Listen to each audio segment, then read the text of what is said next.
Bienvenue pour cette nouvelle leçon de géographie CM1 CM2. Le titre de la leçon, se déplacer ailleurs dans le monde. Allons-y.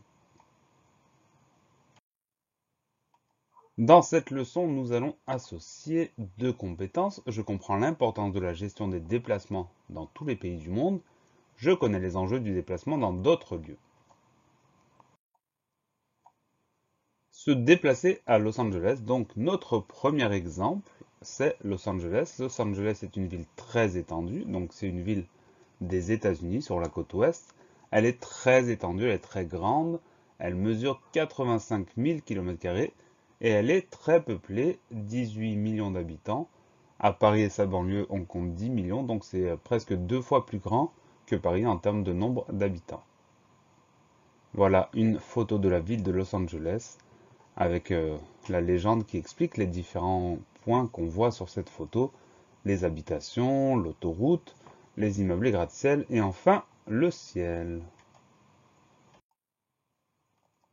Le mode de déplacement le plus répandu est la voiture. La ville est quadrillée d'autoroutes urbaines qui permettent aux gens de rejoindre les différents endroits qui sont très éloignés puisque la ville est très étendue. À cause de cette utilisation trop importante de la voiture, comme partout ailleurs, c'est une ville très embouteillée et très polluée. La municipalité doit donc trouver des solutions pour changer les habitudes des habitants. Dans tous les endroits du monde où la voiture est le mode de déplacement le plus important, on retrouve embouteillage et pollution. Le deuxième exemple, se déplacer dans des conditions extrêmes. Dans certains endroits du monde, les déplacements quotidiens sont très compliqués et périlleux pour les habitants.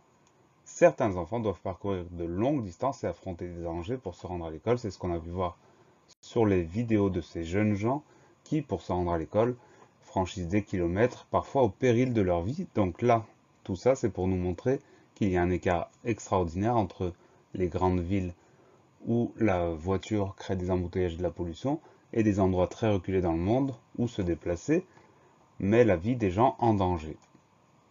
Évidemment, le plus souvent, l'accès au transport est lié à la richesse d'un pays.